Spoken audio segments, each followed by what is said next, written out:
Welcome to Lectionary Call-In for Tuesday, November 15th of 2022, where two laypersons, a pastor, and an academician gather for about 5 minutes each week to discuss the Gospel Lectionary for this coming Sunday, and the Sunday is November 20th. Each Tuesday we call in from wherever we may be at 6:30 a.m. Of course, that's 5:30 a.m. Central Time for our friend Charles Willard in Minnesota. Our little team's working to be faithful to Lectionary Year C, and this will be the final Sunday in Year C, and that puts us in the Gospel of Luke. We hope this discussion will provide areas of focus and reflection. Here's how it works. We develop perspectives independently after the leadoff person shares some formative questions, and then in this virtual discussion room, we share, encourage, and challenge each other. And here are the folks joining us in today's discussion.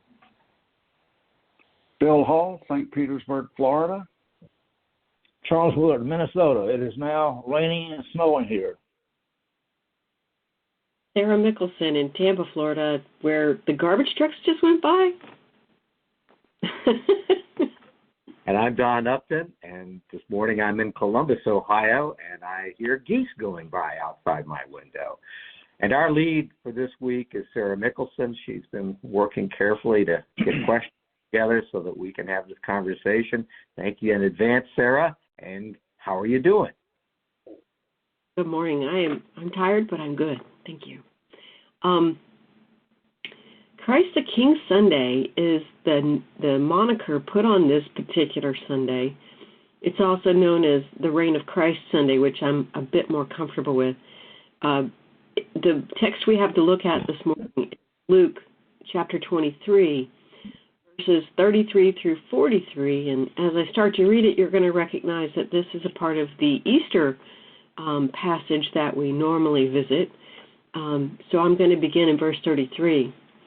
And when they came to the place that is called the Skull, they crucified Jesus there with the criminals, one on his right and one on his left. And Jesus said, "Father, forgive them, for they do not know what they are doing." And they cast lots to divide his clothing, and people stood by, watching. But the leaders scoffed at him, saying, "He saved others. Let him save himself if he is the Messiah of God, his chosen one." The soldiers also mocked him, coming up and offering him sour wine and saying, "If you are the king of the Jews, save yourself." There was also an inscription over him, "This is the King of the Jews." And one of the criminals who were being hanged there kept deriding him, saying, "Are you not the Messiah? Save yourself and us." But the other rebuked him, saying, "Do you not fear God, since you are under the same sentence of condemnation? And we indeed have been condemned justly, for we are getting what we deserve for our deeds, but this man has done nothing wrong." And then he said, "Jesus, remember me when you come into your kingdom." And he replied, "Truly I tell you, today you will be with me in paradise." And that ends the reading of our scripture. I'm still standing with the juxtaposition of Christ the King and the passage that we have to read today. The other thing that struck me this week is pronouns in this passage. So as a reader, how do we hear and understand the use of the pronouns they and we as they're working in this passage? The word they is, I think, 6 times used in this passage. So I kind of wanted to park that. My second question, and I'm going to read all 3 of them before we get started. Brian Stoffergen, in his Crossmarks commentary, points to verse 34a, which is, "Father, forgive them, for they do not know what they are doing." He adds that based solely on ancient manuscript evidence, where these words are missing in a number of early and diverse writings, scholars conclude that these words were probably added later. What impact do these words bring to this text and to our modern ear? And my third question, how does this passage describe and define who Jesus is and maybe is not, and why we might read this passage on the reign of Christ or Christ the King Sunday? So those are my three questions. I'm going to go back to question one. How do we hear the use of the pronouns they and we working in this passage? Bill, have you got anything for me? First of all, Sarah, as I told you in the pre-recording, your questions were challenging. I had never paid attention to this in this passage, so thank you for inviting me and us to a fresh perspective. So here are my first impressions as I began to work on it and some that evolved later. First of all, as is my custom, I want to note for us that this story is recorded in all three synoptics, Matthew 27, Mark 15, and here in Luke 23, with some significant differences, one of which I will note in one of the other questions. So each of the synoptics tell this story. In our world, Sarah, it seems to me the we-they framework has a somewhat negative connotation. We will talk about a discussion or a conflict, and if, at least in my brain, if we characterize it as we-they, we mean we are setting ourselves up as better than they, that it's a dividing. The more I thought about it, there's a reality to that. For example, let me be concrete. In our world today, there are at best vastly differing ways of understanding who Jesus Christ is. And I think at worst, in an extreme, it's almost like people are creating almost totally different Jesuses. For example, the health and wealth gospel. If you love God, you will be wealthy. If you aren't wealthy, there's something deficient with your faith. And Christian and or white nationalism. They claim to follow Jesus Christ. I have not met that Jesus, to put it very bluntly. So my point is, there's some reality to this we-they, with the risks involved of feeling superior to they. And what your question did for me was to highlight, and in your next question we'll get to the other side of this coin, but there's a we-they in this passage. The majority of the people in this particular narrative are mocking Jesus, crucifying him, gambling over his clothes. There is a they, and there are only two people, Jesus and one of the thieves. Now, I'm about to finish. One other point, and we again alluded to this in the pre-recording, it reminds me of the power of language, and that we can use inclusive or exclusive language and way of identifying each other. But again, thank you for stimulating my thinking with your question. Charles, what do you think? I think I'm always, I was going to say taken aback, that's not quite the right word. I'm always surprised by the different ways that language and works that we read strike us. In this case, I admit I was puzzled, and I'm enlightened by Bill's comments, and so I thank you, Bill. Don, what are your thoughts? It's lectionary always gets criticisms that cuts a piece out of the Bible, and for us, it's usually out of the New Testament. gospel. And it's cut away from a book where the we's and they's are a lot clearer. You know, there's someone, Jesus sees someone, and they say, or he's with a group, and it's much clearer. And this is a mess. And I'm expressing that. It's hard to answer the question because even the commentators are going, not sure, maybe. Mark Davis in his writing going, oh, that they, I think that's the soldiers when you use that they. And it's like, And so is it okay, Madam Moderator, for me to go, I can't get there? It's such a short passage, and there's so much being thrown around. Maybe there's another way to look at the pronouns. I'm not saying I'm dismissing them. I'm saying it's a mess. And that maybe there's a big they first. There is definitely a big they. This is a public place, and there is a big they. And then there's the subpart theys, which is hard to get to, the we's and the theys. But there is a big they. This is a public place, I think, that can be seen. I've never been there. But I think, Bill, you can see it from a distance, and you can walk to it, and you can stand there. You can be as close as you want. But I think there's also a road nearby, and you could pass by and see things. So it's a public place, and it's a big they. As for the rest of them, what if they are lost in history? And that so much time has passed, it's hard to find the little theys. And I think that might be instructive, that we always go to witnesses of events and we ask them what happened.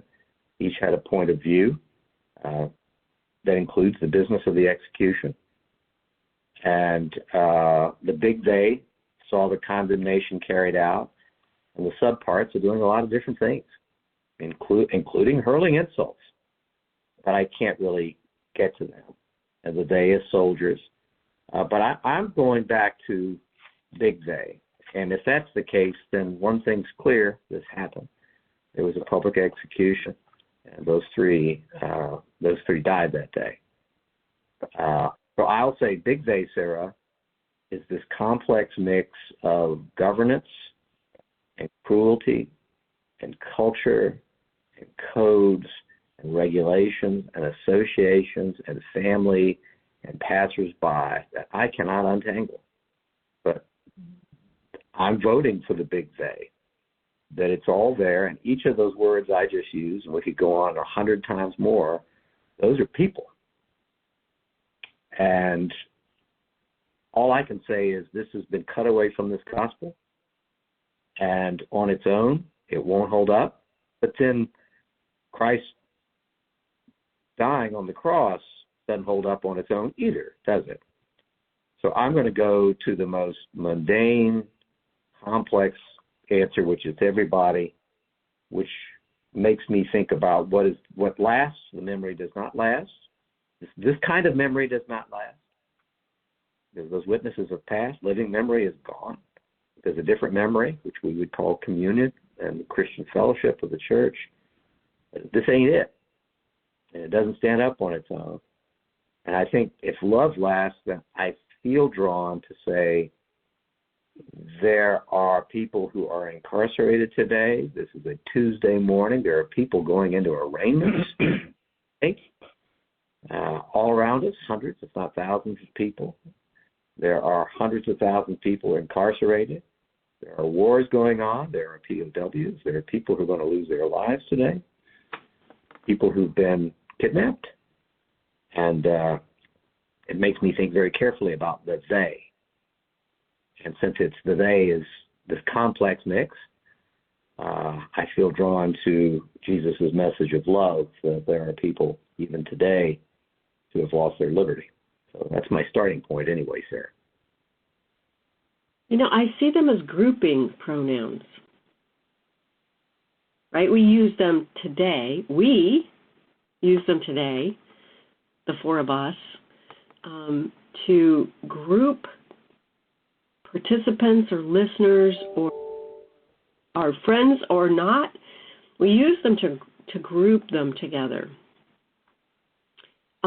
It's interesting for me how I can be separated from they and included in we. And for that reason, the juxtaposition for me, interestingly, to be included with the theys also includes me in the forgiveness.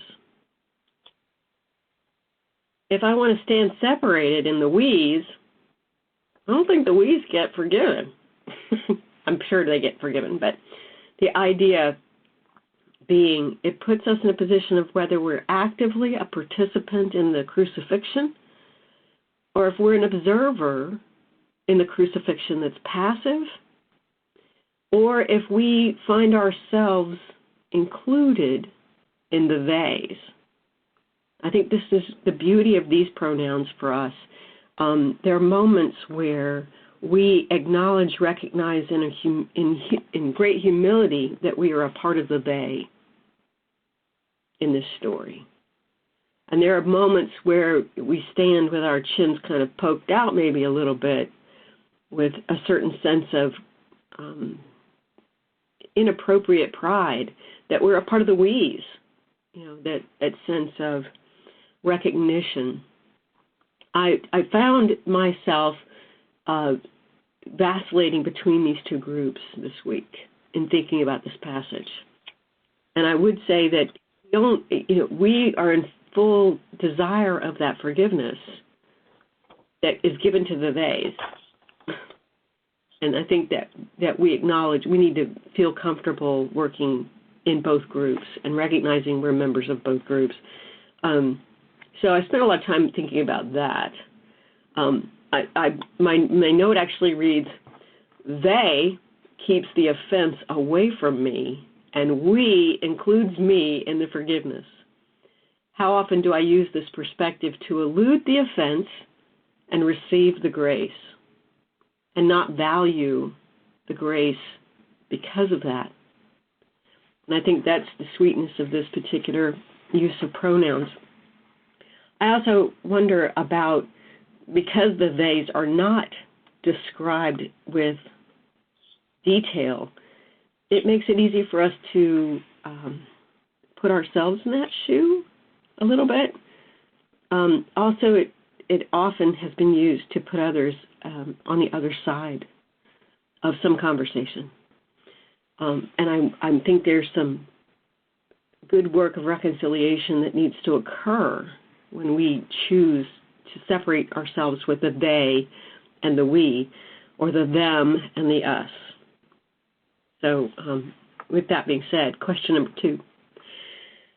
Brian Stoffergen, in his Crossmarks commentary, surprised me by offering up these words that verse 34a might have been added later than this passage originally was written.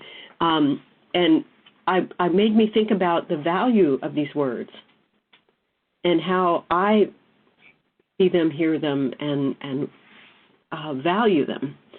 So what impact do these words bring to this text and to the modern ear? Father, forgive them, for they don't know what they're doing. Charles, do you have any wisdom for me? No, I don't. I'm sorry. What about you, Don?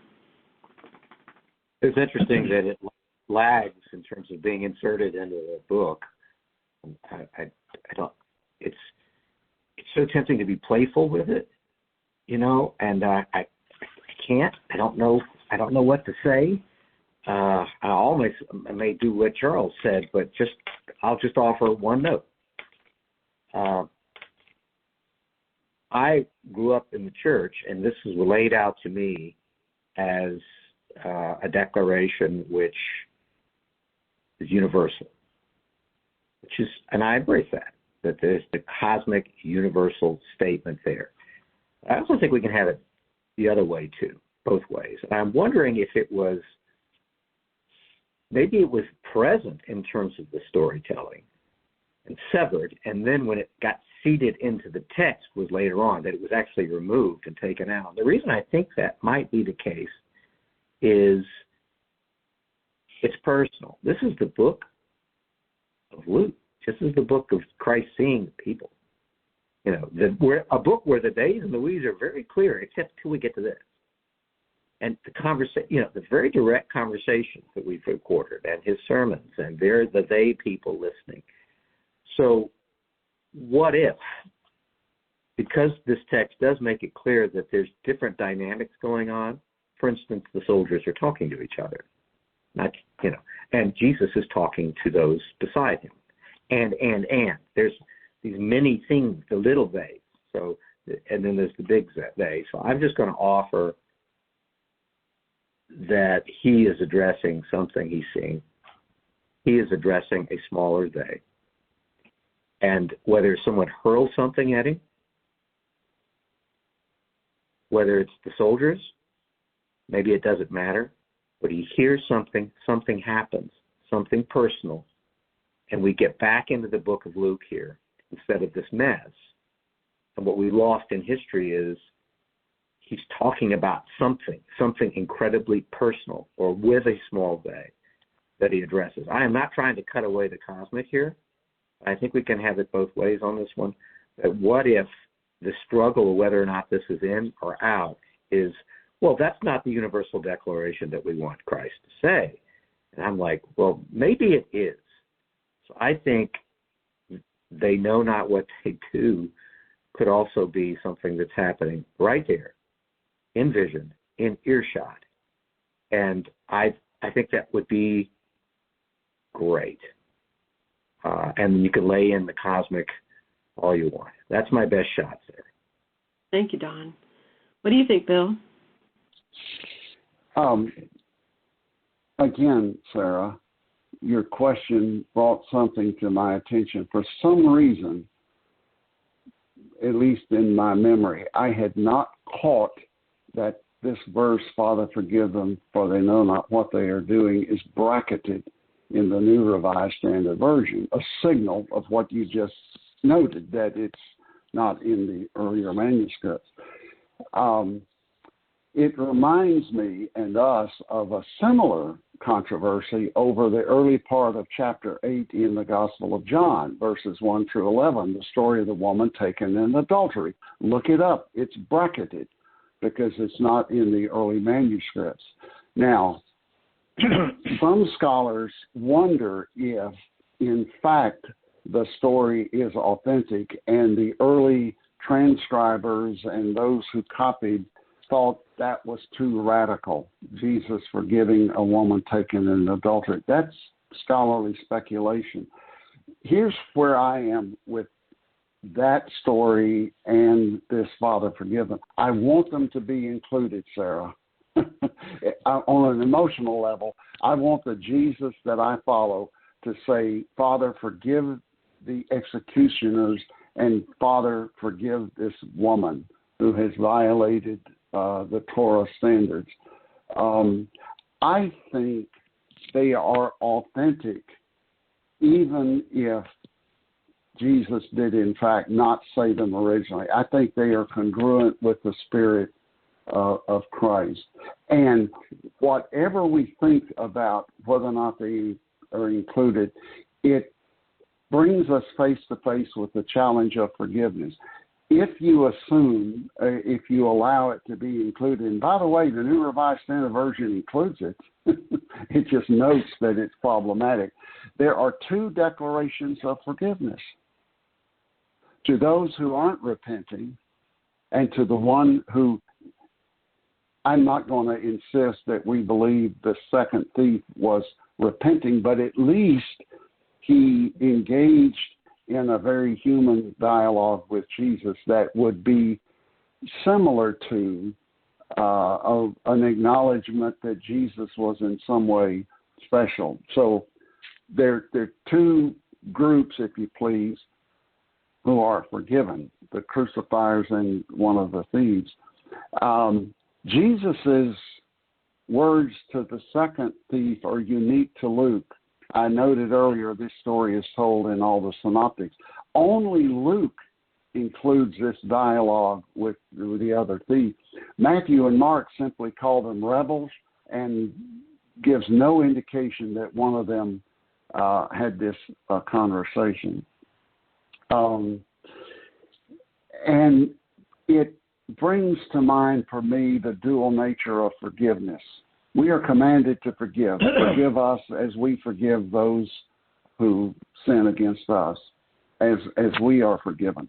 I've made this note before. There are at least 4 or 5 Greek words that we translate with the one English word forgive. This particular word in the original text is the one that means to release, like opening your hand and letting go. It's my favorite Greek word for forgiveness. To me, to forgive is to let go. Now, what we let go of is still there. Forgiveness does not magically erase the effects of sin. Jesus resurrected was still scarred. When we wound somebody, the scars may remain even if there's genuine forgiveness. So again, Sarah, to me, however one wants to settle the issue of whether or not to include it, the issue of forgiveness is powerful, and certainly it is Christ-like to forgive those who offend us. I kind of agree with you, Bill. I think these words are valuable. I think they're valuable because if we look back at any one point in our lives or the lives of the people that are in the story presented with us this morning, there are opportunities to be better humans. And we often, I think, as a general rule, are at least aware of those moments where we have fallen short. And it gives me comfort to hear Jesus say these words. And it gives me comfort to imagine him knowing in full awareness that they really don't know what they're doing. And that he or that forgiveness is within reach of them too. I kind of fall into the camp of no human being is a wasted human being no matter what. But I'm also aware that sometimes we do feel farther away from home, like the prodigal, farther away from home than we can imagine, and that we don't imagine we can ever get home again. And so I like these words for that reason, that home is only a position or a perspective away, and we can turn our bodies and find our way back. So that, for me, is of value. I do think that it's interesting to read this passage without these words, and it makes me want these words to be there. So I'm kind of I fall into the camp of so I need to hear them, and I think that's the other pieces. That's what I'm hungry for. It's like that one spot in the movie where their hands almost touch, and then they don't touch, and then they do touch, and it's like, oh, I love that part. So I kind of fall into that camp of what does it mean to really express forgiveness to someone else, and what does it mean to feel that forgiveness? I mean, that's the other thing this particular line brings up to the reader. So for me, those are valuable, and I think that they're relevant and valuable as much now as they were at the time when they were written into this particular passage or when they occurred. That might be the other piece of the puzzle. So question number 3, how does this passage describe and define who Jesus is, or maybe is not, and why we might read this passage on the reign of Christ or Christ the King Sunday? I think this is the great lectionary question that goes with this passage on this particular Sunday for year C. As we finish out the year, why is this passage Christ the King Sunday's passage? What do you think, Charles? Well, I was really going off the wall by suggesting that it had to go somewhere. Oops, my phone is now telling me that it's time to stop. It had to go somewhere. I love it. Well, y'all take it until I get myself shut off here. It starts sounding like this when it's 6 o'clock. That's the problem. Now it went away. I have no explanation. I don't.